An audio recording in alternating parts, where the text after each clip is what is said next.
everyone. Here is a short video to cover the highlights of our last session of our Mindful Educator Study. And before we dive in, I just want to start by saying a huge thank you for sticking with me during these last 6 weeks.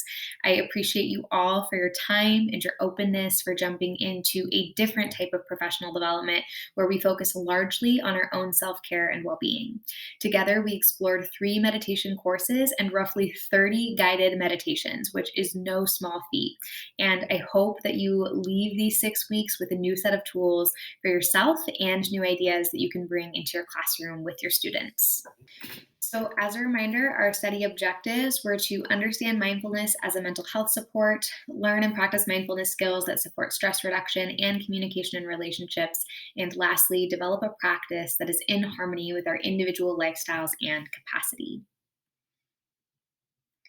So, to end our session, we engaged in a final group meditation practice with a new meditation teacher, Jeff Warren, and a new course, Meditation for Skeptics. We also spent some time unbuzzing mindfulness in education. As we are all probably pretty aware, mindfulness is a growing buzzword in education where many educators are left unclear about what it really is and how it's best brought forward in our classrooms. Now that we have finished our 6 week study together, we can act as the experts in helping others to understand what it is and how it can be best brought forward. We also discussed what's next. Where do we go from here with our individual practice and with the skills we can bring into our classrooms? And lastly, I shared a short 3 to 4 minute closing survey that I greatly appreciate you for taking the time to fill out, as it will help us provide more opportunities around educator wellness, behavior management strategies, and mental health supports for the classroom. All right, so let's go ahead and dive into unbuzzing that word mindfulness by regrounding ourselves in what it really is. So, over the last 6 weeks, we learned that mindfulness is so much more than a calming exercise. It's developing self awareness, emotional regulation, and attentional control through ongoing meditation practice. We also learned that we can view mindfulness as this innate state of being that can be strengthened over time, again, with meditation practice. The idea of meditation practice is a really easy way for us to unbuzz this word, but it can sometimes be challenging to use because of any preconceived notions that others might have, which is why we tend to use the word mindfulness instead of meditation. We also learned that the primary way we want to bring forward mindfulness with our students is through the development of our own practice. We learned that our students will benefit just by our ability to be more mindful as adults, as emotional regulation is largely a learned behavior. We want to walk away with the most important foundation of teaching mindfulness, which is if we wish to teach others, we must embody it for ourselves. So I wanted to talk a little bit about keeping up with the practice because where we're ending our study last week. I truly hope this is just the beginning for all of us when it comes to practicing meditation and bringing mindfulness forward in education with our students. Practicing can be very challenging to commit to because of the world that we live in today. Technology, social media, and societal expectations are making it more challenging than ever for us to calm our minds and maintain presence. So I wanted to leave us with this quote that sometimes the smallest step in the right direction ends up being the biggest step in our life. So knowing that even a small amount of meditation practice every day can have a huge effect on our lives over time. I also wanted to share this visual of a ship because I had an opportunity to sit in on a free meditation talk with Oren Sofer over the midwinter break. And he shared how mindfulness practice can relate to a ship at sea, that in just a small turn or course correction, there can be a huge impact over time. And that's exactly how we want to look at our meditation practice. While we've officially finished up with our 6 week study session, I wanted to give us a reminder that you will continue to have access to your 10% Happier app subscription for a full 6 months. So you can continue engaging in any of the courses that you find interesting or using the app to continue on with your meditation practice.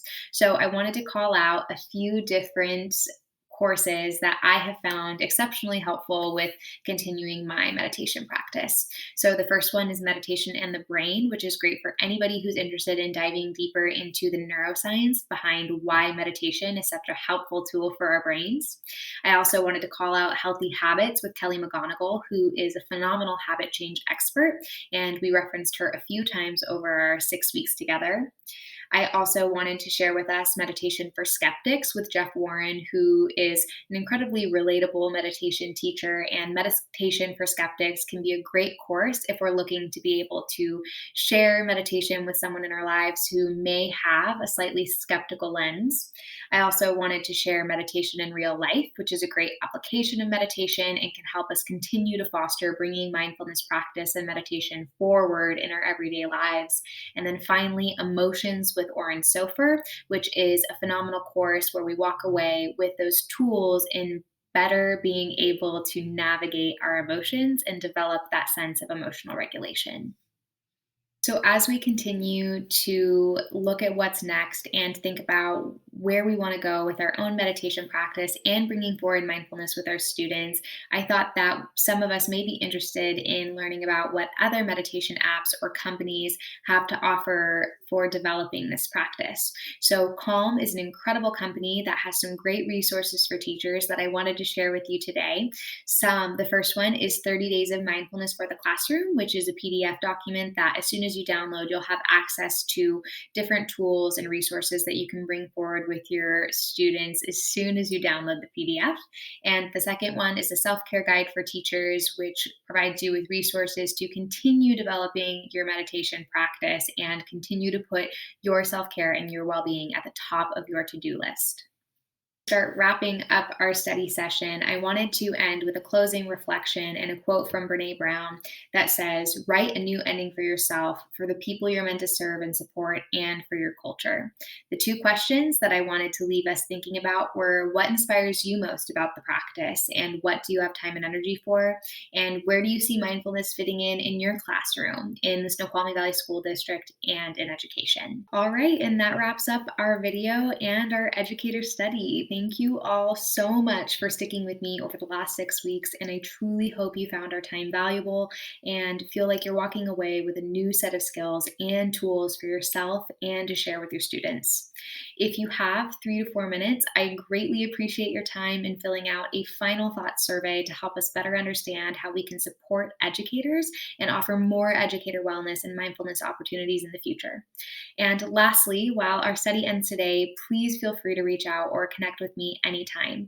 Supporting others with their meditation and mindfulness practice is a huge passion of mine, and I'm always happy to help connect and help support in any way you need.